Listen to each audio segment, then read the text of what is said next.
What is going on, everybody? Welcome back to Hidden Heights Farm. Today the party continues. I'll show you guys what I'm going to be doing here in a little bit. I was just coming out here and checking on the turkeys and the Kiko pygmy goats, and Skeeter's out here doing his daily patrols. But you might see my truck here. I've got 180 feet of conduit, and I got a bunch of other electrical supplies in there. And what we're fixing to do is we're going to run the electric line from the shop to the barn where our Kiko and Spanish goats are. This is something we've been wanting to do. You know, in the winter time they always seem to be kidding, so we always got to have heat lamps. You got to have a water heater for their water tank, their stock tank, to keep it from freezing over. And that's just part of this farm upgrade that we are doing in this whole series of videos. I hope you guys are enjoying them. I know it's a little bit different than just showing the animals all the time and the stuff that you guys are used to seeing, but it's something that we have to do, and this will help us better take care of our animals. It'll make our animals happier and save us a ton of time in doing all these farm chores. So before we get started today, I'm gonna have to take out a tree. Let's go over here and look at this real quick. So we left the ditch open and no leaks. Everything's been good. I've already got the last half of this covered. I got the other hydrant, I got the gravel put around it. I didn't make a video on all that. But let's talk about today's project. So we're going to be coming off the shop, and our panel in the shop is on the inside right here. We're going to have to drill a hole. We're going to have to put the same type of fitting, the LB fitting coming out of the panel coming down, and we're going to go right down there to our open ditch. And this big boy, this little cedar tree, is in the way, so I'm going to have to I'm probably just going to dig it out. It's going to make a little bit of a mess, but you can see it's growing up into my shop anyway, so it needs to come down. We don't like taking out all the trees here, but these cedar trees are kind of invasive. The birds really like them, that's about it. But we're gonna go ahead and take it down. I'll probably dig it up, and then I'll just move it aside and start digging the trench for this line. And I know I'm gonna get beat up on this, and I brought it up in my last video. I told you guys I was not gonna run the electric and water in the same ditch, and I lied. I changed my mind. I'm gonna do it. It's gonna save me a lot of time and a lot of work. And I'm gonna know, I'm never gonna have to worry about digging it up or anything like that. It's not gonna be a problem to us. So if we ever sell the house or anything else, that'll just be something that we will have to tell the future owners, hey, this right here, if you ever dig this up, make a note, there's electric line buried in the water ditch. But anyways, it is what it is. It's just the way I'm gonna do it. I'm not violating any code or anything like that. So time to get this thing moved. I'm gonna go fire the tractor up and pull it around and figure out which way I need to dig this thing out. It's kind of tall, actually. It's a pretty big cedar tree. So let's get started.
lot of you are probably going to say, why are you wasting a good cedar tree? You could mill it up for lumber or something else. And that's what I'm going to do. I'm just dragging it over here to this little burn pile I got here.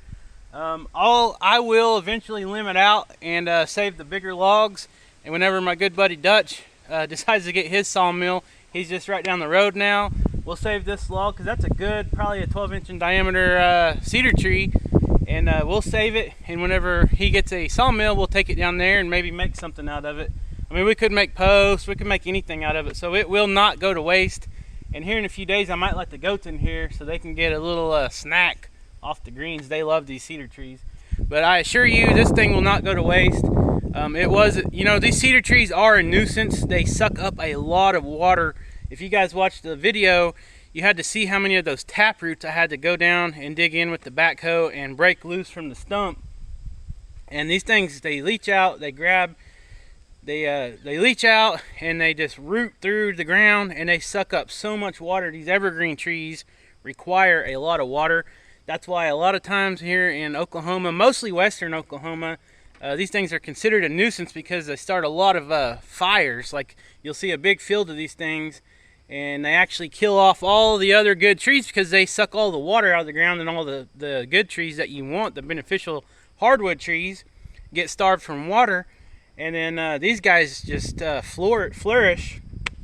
And that by doing that, by these guys sucking up all the water, all the other vegetation's dry and it dies, and then everything is a fire hazard because these things are super flammable.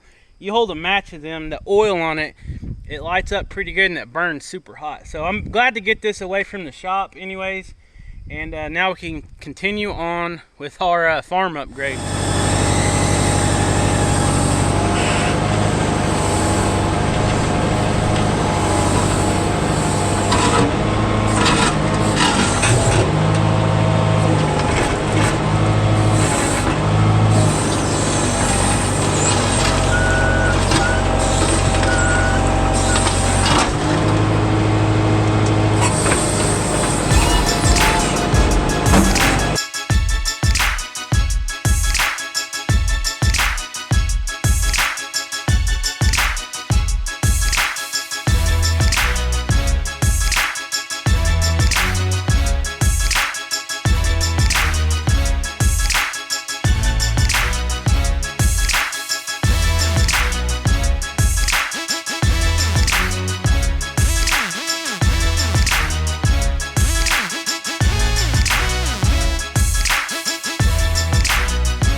So the digging with the backhoe is pretty much done for now. I got as close as I could to the shop, but you see my problem is there's a big huge piece of concrete right here to where our post sets in the ground. So I'm not going to be able to do anything about that. So this 90 will probably stick out away from the shop a little bit. You can see this one here, that's feeding from our house, or from our meter actually on the pole. And then this one here will be going the opposite way. So it's going to be pretty much the same setup. But what I got to do now is I got to get a hole drilled right here into the panel. And we're going to go inside and do that. But you can see the ditch is pretty much dug. It's not quite as deep as the water line because it doesn't have to be. But we got all our parts laid out. I've got the truck backed up over here. I'll come show you. I still got to do a little manual digging. I'll probably have to get a shovel or whatever. And I got to dig out underneath the barn where it's going to be coming in. Let me show you guys the conduit. So what I'm going to do is I'm just going to take this and lay it out stick by stick. I'm not going to put it together yet. I'm going to feed my wire through each one, so it's not so hard to pull in. And here is the wire we got, some 10-2. It's not real big, so I got plenty of room to pull through this conduit. should not have a problem. And then we're gonna follow this on over here to where we're gonna have another 90, and we're gonna go up into the barn. But that's what I gotta clean out, all that right there, so I have room to go up once I get underneath that tin. So luckily it is the weekend and I have all day to do this. The sun's getting higher and a lot hotter, so I'm gonna get busy and try to get this thing knocked out. I will be so happy to get this done. So we're in the shop and here is our panel. I gotta knock this out right here for a 1.5 inch fitting, and then I'm gonna have to drill a hole right here with the hole saw, and then we'll get all that plumbed up and get the conduit ran.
Okay guys, so we're ready to pull wire, and some of the things we got here, we got some Cat 6 wire because we have some things in the future that we're going to want to do, maybe with some cameras and stuff in the goat barn. Then we got some mule tape or mule rope, and we're just pulling that in the conduit along with this electrical wire. That way if we ever want anything in the future or another like Cat 6 cable or something like that, we can do that.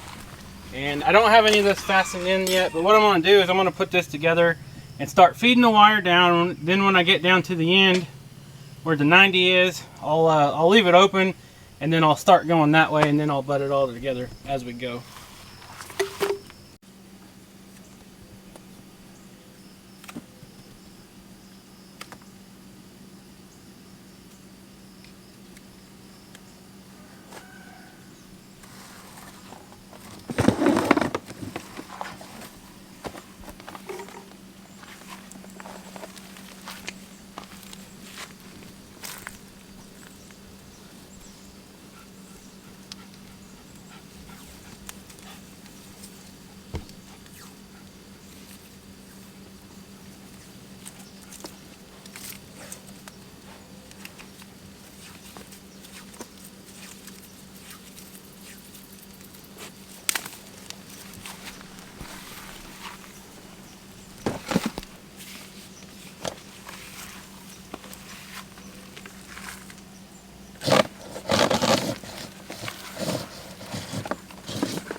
main problem is that stupid rope.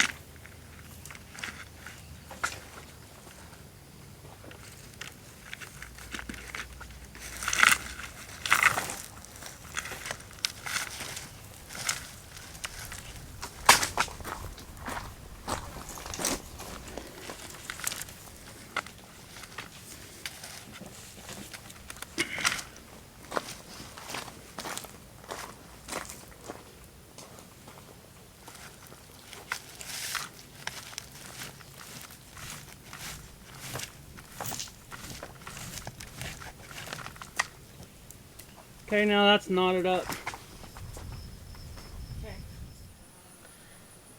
Okay, so we're at the end. We got our last 90 coming into the barn. We got about 10 more feet of conduit, but right down here I have not dug out underneath the siding of the barn yet. So I'm gonna have to get on the inside and dig a hole. And it's pretty rocky here. So anyways, we got all the conduit. Got the wire and the conduit all the way to here. So we got about 170 feet of it done. And it would have been a lot easier. Normally what you do is you'd buy the right size conduit and you just go ahead and run it, stick it all together from point A to point B, put a pull string in there or like a fish tape or something where you can grab a hold of the other end and then start pulling it back through all your conduit, so you just don't have to lay your conduit out one by one like I just did. But in this case there was several 90s, and this stuff right here is a pain to work with a lot of times, especially when you're doing it by yourself. So fortunately I had Rachel come out and she helped me feed the wire through all the conduit and all that, so it went a lot faster. But now we are at the last 90 and I got to get this hole dug, so that's what I'm going to do now. And then we'll get the last piece of conduit cut and then run our 90 up and then figure out where we're going to put our box and all that, and then cut our wire to length.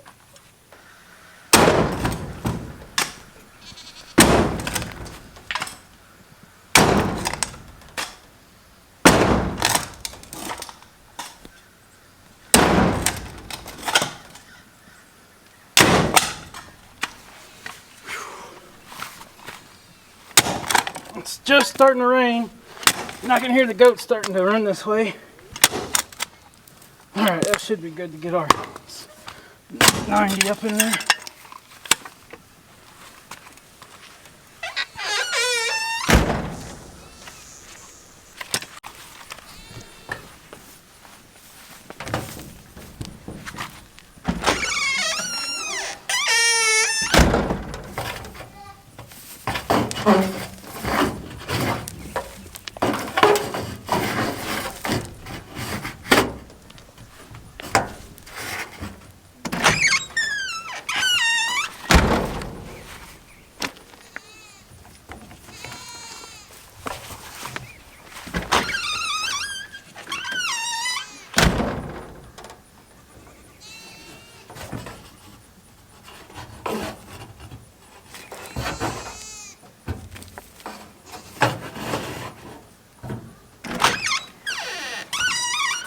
Alright.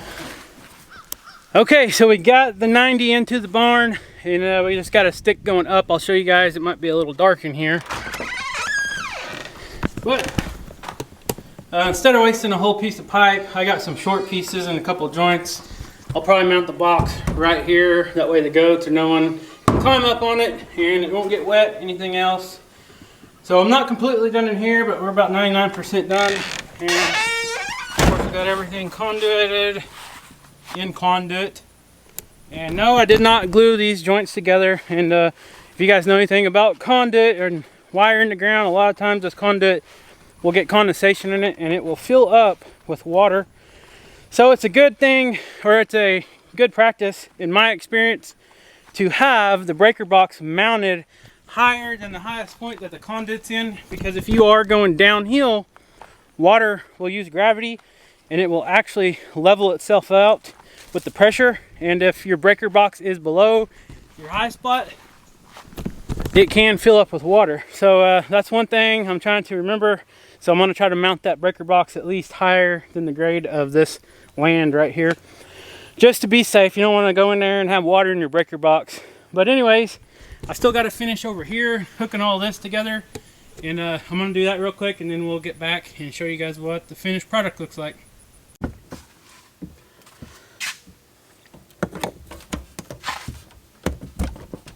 Alright, try to make sure it don't get kinked. Try to bend it straight first.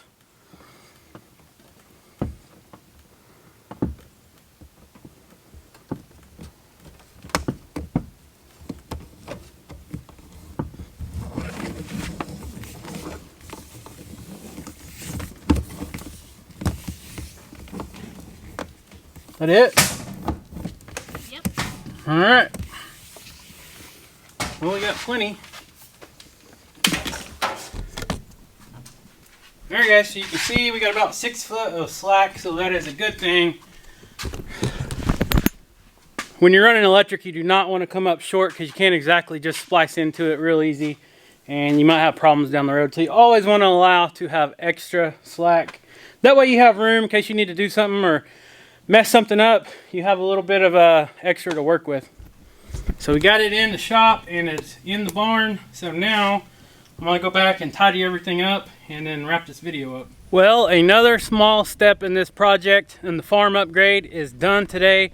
That was the hard part. The easy part is hooking up the breakers, wiring everything. That is really easy. This is the hard part, especially right here towards the end of July. As hot as it is not fun. It's about 2 o'clock in the afternoon now and the sun is blaring down, but I'm not griping. I am thankful I live out in the country where I don't have to have codes, and I live in a country where I have the freedom to do this. So I'm very fortunate. By no means am I griping at all, and Daisy's going to be a lot happier whenever she can get some electricity out here and get some lights on, and who knows what is coming in the future. But I'm going to get busy. I'm not going to show doing the breaker box and all that right now. I don't know, that might be in a future video, or I might just get it done and show you guys the end of it. But I've been drinking Gatorade all day, and I'm thankful Rachel's been here to help me, because this is not fun at all, but it's something that's going to save us a lot of time and work in the future. So I'm going to wrap this video up and get to cleaning everything up, pick my tools up and put them up. I'm going to start backfilling these lines up. So guys, thank you so much. Hopefully, like I said earlier, you guys don't mind these little farm upgrade videos. This is something that's been needing to be done for a long time, and now that we have the backhoe, we're able to tackle this and get it done. So if you're not subscribed to the channel, please hit that subscribe button and leave a comment down below, and we'll see you next time.